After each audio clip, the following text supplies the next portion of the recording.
Hello there, Year 10. I've got another Christmas Carol walkthrough for you, ready for getting you prepared for the exam on Monday. So let me share my screen with you, and we'll have a look at the question that I thought that we would look at together today. A really important one, I think, okay, because I'm going to do about Scrooge's transformation, which has never cropped up. It's never been a question. Stave 5 in A Christmas Carol has never been a question. So it occurs to me at some point it's going to have to be. So I think we need to sort of like get ready for it. I'm not making a prediction in any way, shape, or form. I'm not in that game. I'm not that daft. Anything could come on the paper. But I do think when you are doing your revision, it's got to be a subject that's worth looking at. Definitely Scrooge's transformation, and the importance of stave 5 and what happens in stave 5.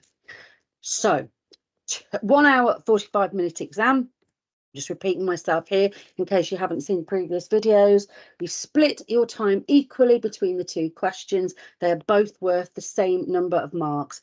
Both questions, you don't have a choice. You just have the one question, and both of them, you've got an extract to look at. So hopefully you've got some nice, rich language analysis in front of you. Split your time equally between them. Write the time that you need to move on to the next question on your exam paper to make sure that you don't spend too much time on Macbeth before you move on to A Christmas Carol, because they're worth the same marks. So there's absolutely no point doing that. You're just limiting the number of marks you can get on the other paper. So it's really simple, but be careful with your timings. Now, this is the question that I thought we'd have a quick look at today. Um, Always in the exam situation, read the question first and then look at the extract. Okay. Then you do a brainstorm on the novel as a whole, and then you get cracking writing and write for as long as you possibly can. Detailed and developed is what we want for these questions. This is the question here. Starting with this extract, how does Dickens present Scrooge's transformation in A Christmas Carol? Scrooge's transformation. Oh my gosh, I so hope something like that crops up for you. Um, and obviously, we always have the 2 bullet points. This isn't an AQA question that's been asked in the past. It's just one that I've put together for us.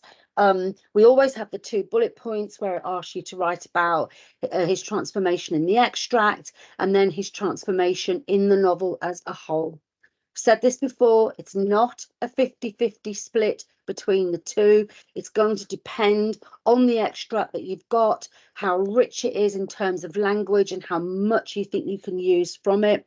Use as much as you can. It's there in front of you. If there's language to be analysed, analyze it. Okay, so it's not a 50-50. It could be a 70-30, even an 80-20, but make sure whatever you do, you must write about both the extract and the novel as a whole. Okay, otherwise you will be limited in the number of marks that you can get. It's what they call a rubric infringement, which means you haven't answered the question that they've asked you to, so they're going to keep you right at the bottom of a particular band. Okay, so don't let them do that. The reason this is such a wonderful question is everything in the entire novel is about Scrooge's transformation, is it not? Everything that happens before he changes is what he used to be like before he transformed, and then everything after he changes is what he's like after he's transformed. It's a great question because you could literally write about anything, couldn't you? As long as you're linking it to the essay question. It's all up for grabs. So that would be a super, super question if it came up. The whole point of a novel, isn't it, is Scrooge's transformation, which is why I'm so surprised it's never cropped up as a question. So please have a look at that, have a think about that, do some revision on it, because it's going to have to crop up on this paper at some point. So why not this year? I have no idea, but wouldn't it be nice? Okay. The little extract that I've gone here is not a long one. It comes from the end of the 5th stave or chapter, and it's when oh, sorry, a sausage dog. Scrooge sees Bob at work on Boxing Day, and here's the extract. "Hello," growled Scrooge in his accustomed voice, as near as he could feign it. "What do you mean by coming here at this time of day?" "I'm very sorry, sir," said Bob. "I am behind my time." "You are," repeated Scrooge. "Yes, I think you are. Step this way, if you please." "It's only once a year, sir," pleaded Bob, appearing from the tank. "It shall not be repeated. I was making rather merry yesterday, sir." "Now, I'll tell you what, my friend," said Scrooge. "I'm not going to stand this sort of thing any longer, and therefore," he continued, leaping from his stool and giving Bob such a dig in the waistcoat that he staggered back into the tank again, "and therefore I'm about to raise your salary." Bob trembled and got a little nearer to the ruler. He had a momentary idea of knocking Scrooge down with it, holding him, and calling to the people in the court for help and a straight waistcoat. "A Merry Christmas, Bob," said Scrooge, with an earnestness that could not be mistaken, as he clapped him on the back. "A Merry Christmas, Bob." Oh, crikey, I need to sort that out. Bear with me. "A merrier Christmas, Bob, my good fellow, than I have given you for many a year. I'll raise your salary and endeavour to assist your struggling family, and we will discuss your affairs this very afternoon over a Christmas bowl of smoking bishop. Bob, make up the fires and buy another coal scuttle before you dot another I, Bob Cratchit." Scrooge was better than his word. He did it all, and infinitely more. And to Tiny Tim, who did not die, he was a second father. He became as good a friend, as good a master, and as good a man as the good old city knew, or any other good old city, town, or borough in the good old world. Okay, and that's kind of the is where we end, isn't it? I'm just plugging myself in. Should have done that before I started. This novel is very cyclical, isn't it? In the sense that it addresses everything that happens at the very start and goes back. And I think we've got to think about that, haven't we, when we think about Scrooge's change? It's so important, isn't it, that in the very first stave he rejects Fred and sort of like refuses to go and spend Christmas with him, and then at the end we see him go to Fred's and accept his hospitality. And it's important, I think, that it starts and kind of ends with his relationship with Bob Cratchit, and we have a complete about turn, don't we, here? The fact that even Scrooge wants to play a joke on Bob is kind of significant at the beginning there, isn't it? And then at the end, it goes back to the very beginning. "I'll raise your salary, endeavour to assist your struggling family, or we'll discuss your affairs. Make up the fires and buy another coal scuttle before you dot another I, Bob Cratchit." Now, at the beginning, if you remember, Bob is trying to warm his cold, freezing cold hands over one coal, a very, very meagre fire indeed. And Scrooge's itself wasn't much better, was it? So it's a complete circle, isn't it, of where the novel started to where we've ended, with him making up a generous fire, and even telling him to go out and buy some more. So I think that's lovely. I think it's really clever the way that Dickens has kind of structured this particular story. I think it's important this about he was a second father to Tiny Tim, not a good friend to Tiny Tim, but a second father. So, you know, emphasizing the importance of family as well in the transformation. Scrooge recognizes the importance of family, doesn't he? Because he mends that relationship with Fred, and he doesn't become a good friend to Tiny Tim. He becomes a second father to him, which is significant and important. And Tiny Tim survives, because obviously with the Ghost of Christmas Yet to Come, we didn't, because Scrooge has changed, that has been brought about, isn't it? I believe that Dickens, when he first wrote this novel, actually killed the character off. But people advised him against it because they were so upset when editors and people read the first kind of editions of it. They went, "No, you can't kill him off, you can't do that." And he kept him alive, which I think is far better way of doing things, because his message is it was a bit of money that was able to save his life. We never know what the problem is with Tiny Tim, do we? But we do know that if you take him to a doctor and spend some bit of money on whatever the problem was, then, you know, he's going to survive it. So that's the little sort of extract that we've got there.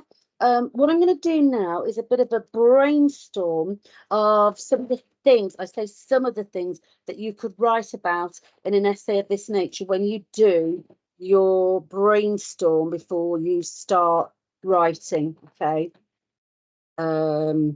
Which you must please plan your essay. You will write a far better essay for doing so.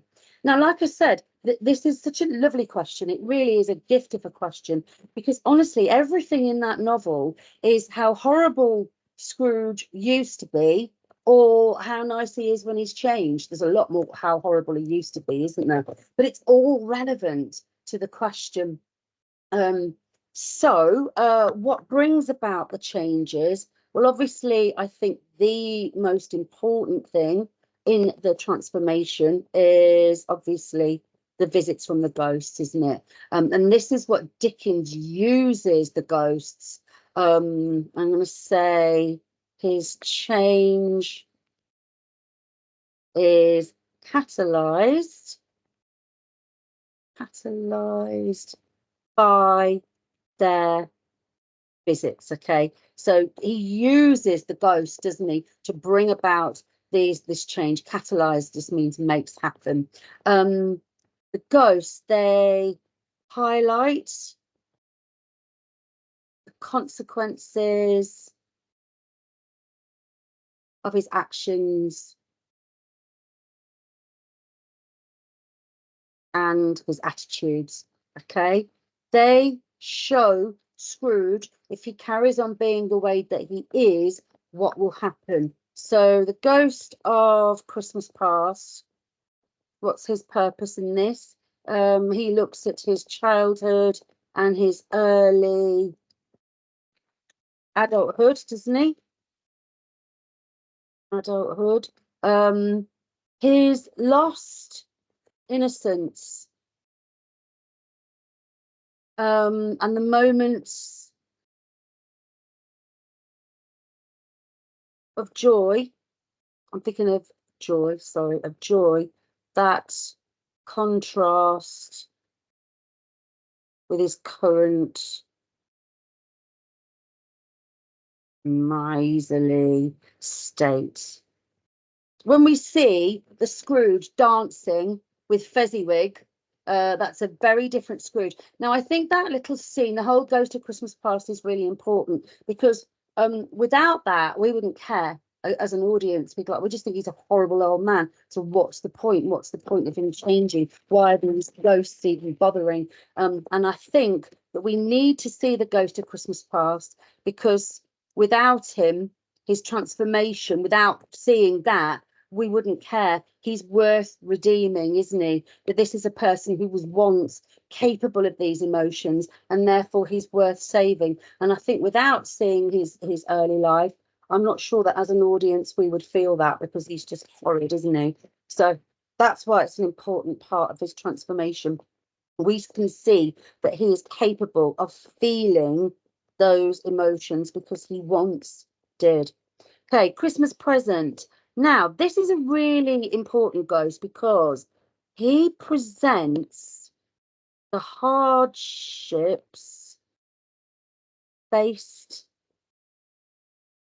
by others.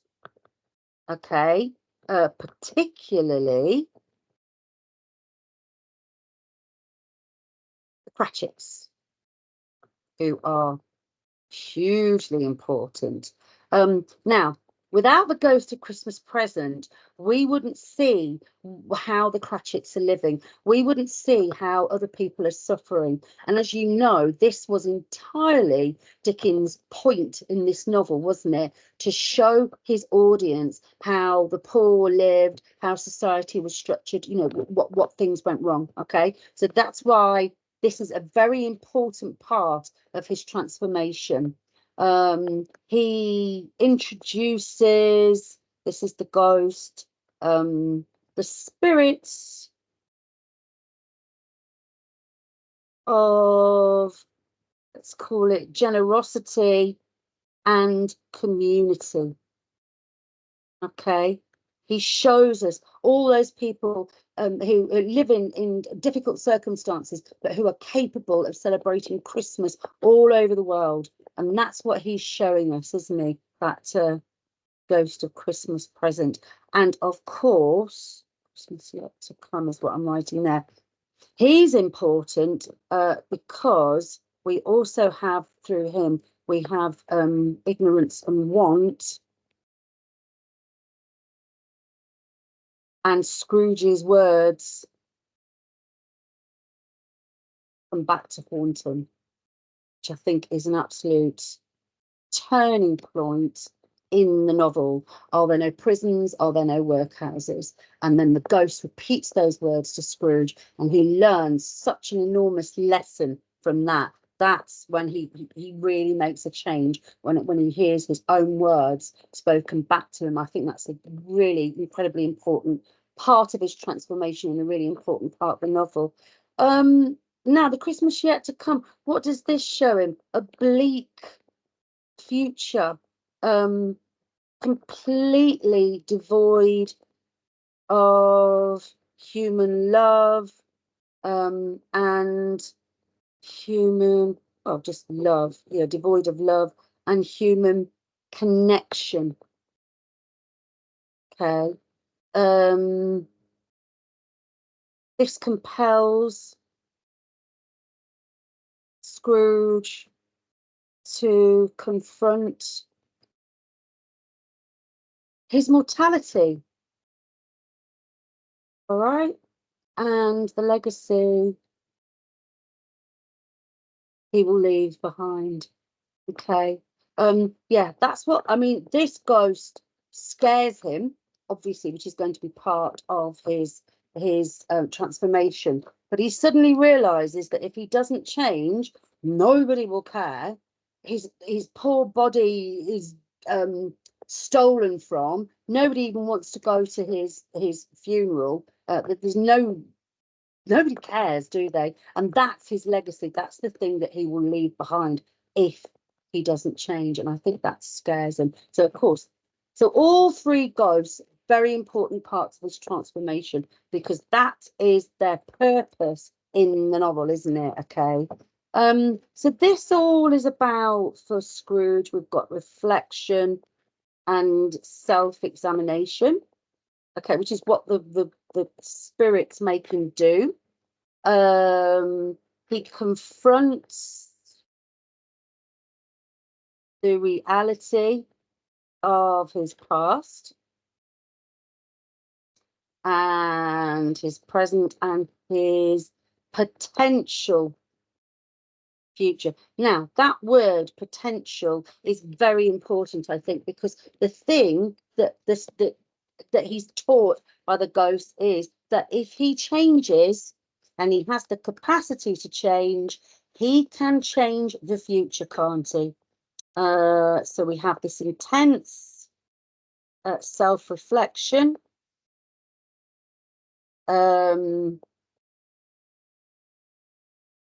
Confronts his own, yeah.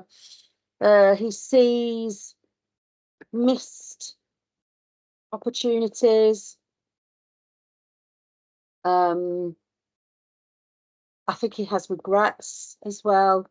And I think, we can see that when he's shown Fred celebrating Christmas. But when he sees Belle, I think is the big regret. And he sees Belle with her family and her daughters, and he looks at those and thinks that could have been his life, his children. And so I think, that's important, isn't it? Oh, God. And there's a deep sense of remorse, and that breeds, Reg, thank you, a desire for redemption. Okay, to redeem himself, to become somebody different. Okay, we've got and this is all part of this is memories, isn't it? This is the purpose of the ghost, of the memories.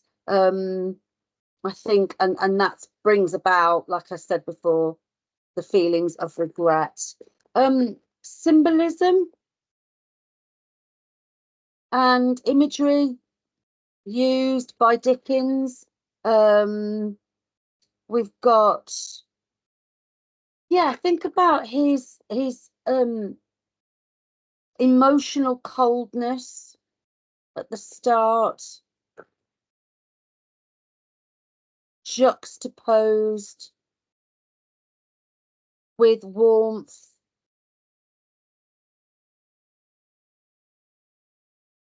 and light of Christmas, and the description of Fred. Everything's cold, isn't it? Physically cold, but it reflects the emotional coldness of Scrooge, and that's juxtaposed with the light and the joy and the warmth of Christmas, and all of that warm imagery that's associated with Fred at the beginning, and the thawing of his heart is represented by the melting of the snow and ice, which is the awakening of his newfound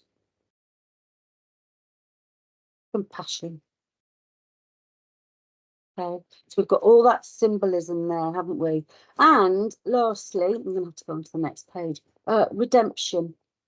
Okay, so redemption and transformation, in my opinion, are the same essay, are they not? It's exactly the same point. So I could have asked you a question about redemption or transformation. It's the same thing. He changes, he redeems himself, doesn't he? Okay, so I think you would make exactly the same points. So redemption by the end, his transformation is complete, is it not? We have a renewed sense of purpose, and sorry, I'm writing an awful lot for Pam, but I'm just sort of like thinking all my thoughts outside, out loud for you, and a commitment to embracing the spirit of Christmas, because that's what he said. He will hold it in his heart every day. And what is the symbolism of Christmas? Well, I think it's generosity, empathy, and goodwill to others, isn't it? Okay. He doesn't mean he's going to give people presents every day. When he says he's going to hold Christmas in his heart, he means he's going to embrace these characteristics: generosity, empathy, that ability to understand the lives of others who are struggling, especially in his line of work. He's a moneylender after all, and goodwill to others. And I think we're totally, as an audience, convinced by this transformation, particularly through kind of like, his relationship with Tiny Tim. And then, of course, it's so important at the end that he reconnects with Fred. It closes that circle, doesn't it? And of course, he's so generous to the Cratchits. And in fact, he is a benefactor to those in need. I'm thinking about the language as well that's used. I think about how Scrooge was described in stave 1, and then we've got the contrast, haven't we, in stave 1. And so I'm thinking about all of those similes, solitary as an oyster, etc., closed up. And then at the end, he's as light as a feather, as giddy as a schoolboy.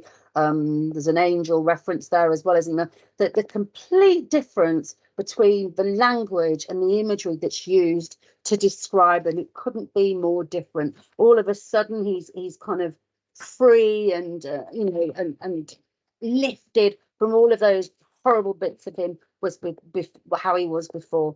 So there were just some of my ideas of the kind of things that you could use there. But like I say, I think this is a super, super topic because honestly, you could write about anything. So let's go a thesis statement and getting this essay finished. The ones that I've been showing you, they're long because I'm throwing everything at it. So I'm not kind of, I don't expect you to be able to write something of this length, perhaps in an essay situation. But if you can just pinch a few of the ideas from it, then that might be useful. So I'm going to start once again with a bit of context, I think.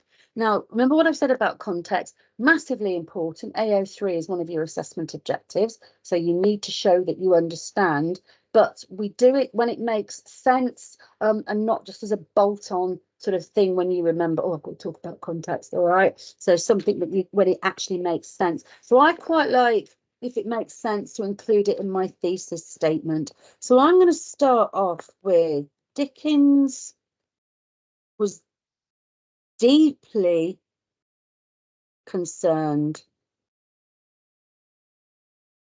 about the plight of the poor and the stark inequalities of Victorian society. I'm going to write a bit of context and then, of course, I'll link it specifically to A Christmas Carol. Authorial intent is so important in this novel, isn't it? We know that Dickens wrote this for a purpose. He was educating his public, wasn't he? He witnessed firsthand the harsh living conditions of the impoverished, means the poor, impoverished, particularly children in, excuse me, in industrial London. Okay, particularly children. He wrote articles. Was part of an act that kind of investigated child labour, etc. He was passionate about all of this. And he wanted to write a pamphlet, was what he wanted to do, but then it occurred to him that actually people wouldn't bother to read it, would they? And the most accessible thing that he could do would be to write a novel which people would find accessible and they would enjoy the story, which people still do to this day, and learn something at the same time. A Christmas Carol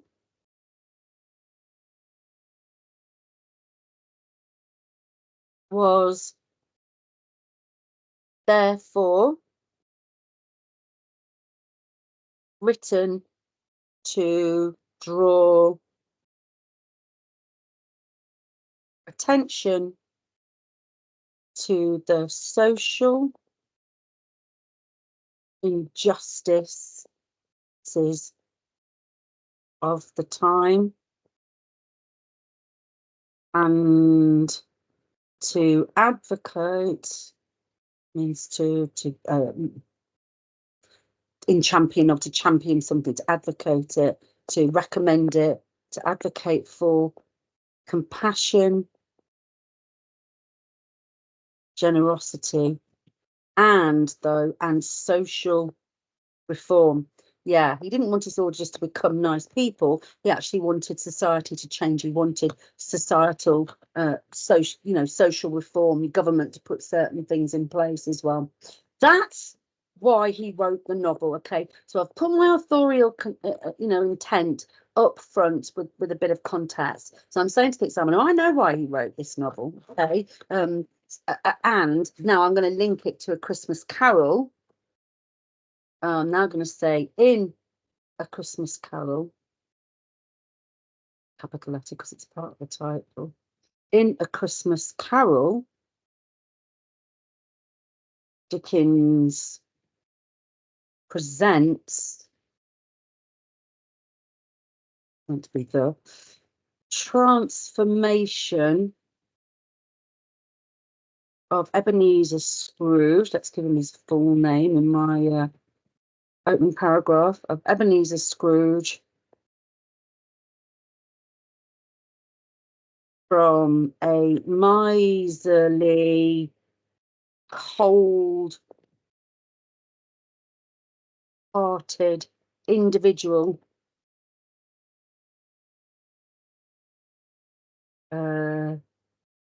to a compassionate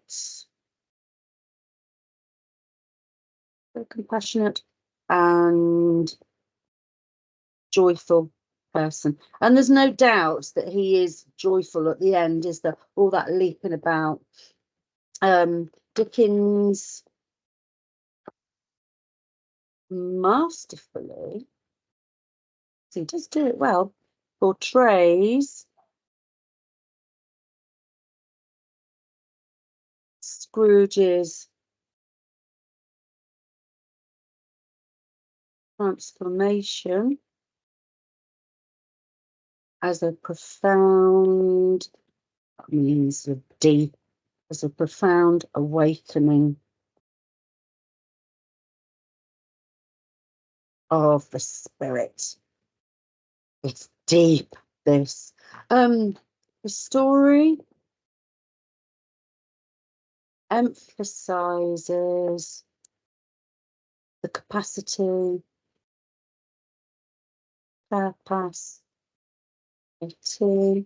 horrible writing, sorry, for personal growth and redemption. Highlighting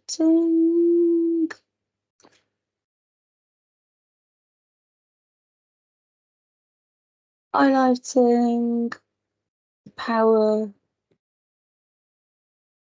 of empathy, compassion, because that's what it is all about, isn't it? And though, the human compassion and the human capacity to change. That strikes me as one of the most important things about Scrooge. This character that you would think couldn't possibly change is capable of change, isn't he? So I'm going to say Scrooge's journey, and it is a journey, isn't it? From, shall we say, selfishness to selflessness, yeah, to selflessness, resonates, that means really has a big impact, resonates with readers. Oh, there he goes again, with readers, conveying a timeless message about the importance of kindness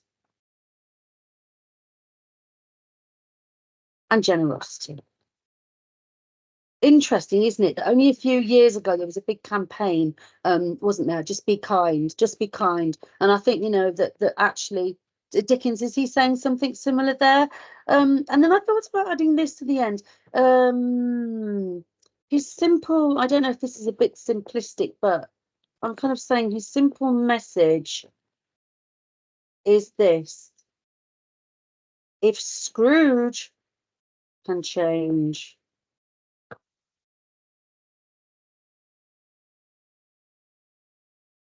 anybody can. I'm not sure I phrased that brilliantly, but you see my point. That's the message. He's such a horrible character, isn't he, at the beginning? And yet, he's capable of change. Now, there's a lot there. I'm not expecting you to do thesis statements with that amount in it.